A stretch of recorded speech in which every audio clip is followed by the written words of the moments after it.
दोस्तों, आदाब, सलाम, नमस्कार। आप देखना शुरू किए हैं आई4जी टीवी नेटवर्क।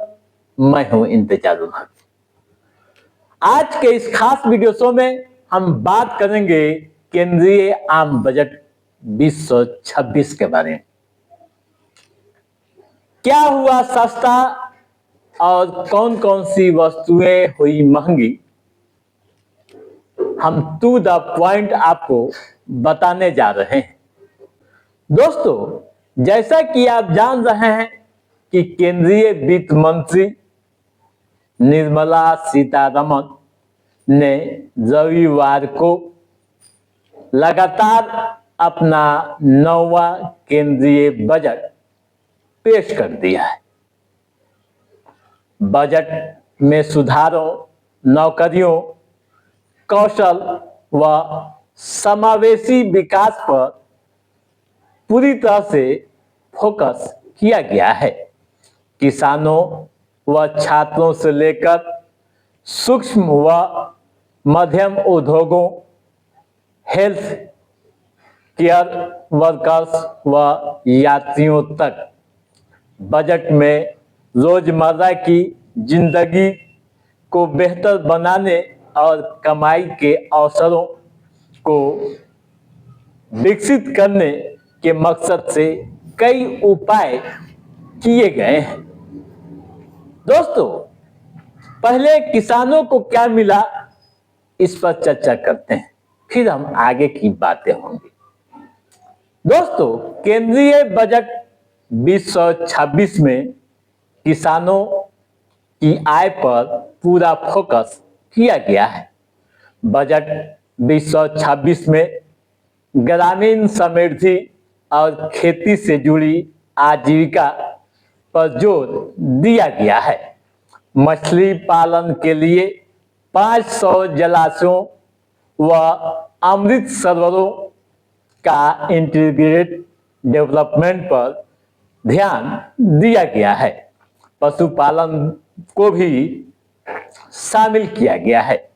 ग्रामीण इलाकों में नौकरियां मिले और युवाओं के बीच भटकाव की स्थिति न हो, इस पर भी ध्यान दिया गया है। दोस्तों, बागवानी फसलों के लिए भी पूरा ख्याल रखा गया है, या यूं कहूं कि बागवानी फसलों के लिए प्रोत्साहन की व्यवस्था की गई है।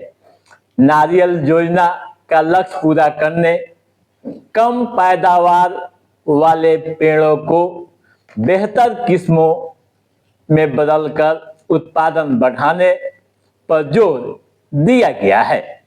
20 मिलियन लोगों को फायदा पहुंचाने का लक्ष्य रखा गया है, जिसमें 10 मिलियन किसान भी शामिल हैं। काजू व कोको के लिए खास कार्यक्रम चलाए गए हैं। दोस्तों, डिजिटल खेती पर भी जोर दिया गया है, यानी AI बेस्ड प्लेटफॉर्म को तैयार किया गया है। किसानों को बेहतर सुझाव मिले, फैसले में जोखिम न उठाना पड़े, इसके लिए कई अहम बिंदुओं की जिक्र की गई है।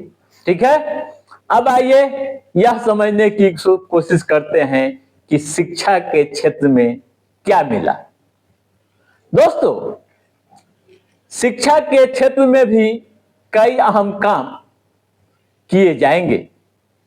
नए संस्थान खोले जाएंगे, हॉस्टल खोले जाएंगे, विश्वविद्यालय व टाउनशिप का प्रस्ताव लाया गया है। दोस्तों, इंडस्ट्री एकेडेमिया लिंकेज को बेहतर बनाने के लिए पूर्वी भारत में एक नेशनल इंस्टीट्यूट ऑफ डिजाइन और बड़े इंडस्ट्रियल लॉजिस्टिक्स कॉरिडोर के 5 यूनिवर्सिटी टाउनशिप स्थापित करने का प्रस्ताव लिया गया है। लड़कियों की शिक्षा पर खास ध्यान दिया गया है। उच्च शिक्षा हासिल करें, इसके लिए कई योजनाएं तैयार की गई है। प्रत्येक जिले में हॉस्टल खोलने का प्रस्ताव लिया गया है।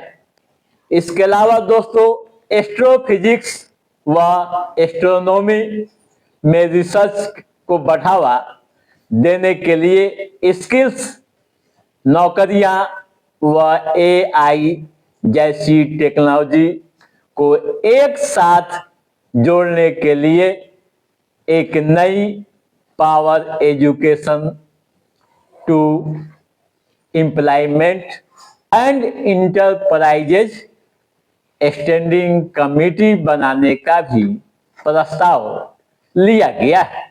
अब आइए यह समझने की कोशिश करते हैं कि क्या हुआ सस्ता और क्या क्या महंगा।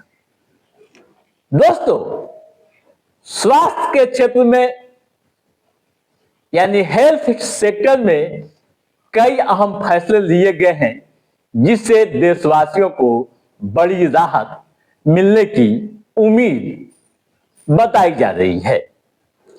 17 दवाओं पर जो बेसिक कस्टम ड्यूटी लगता था उसे हटा दिया गया है, यानी जीवन रक्षक दवाओं पर।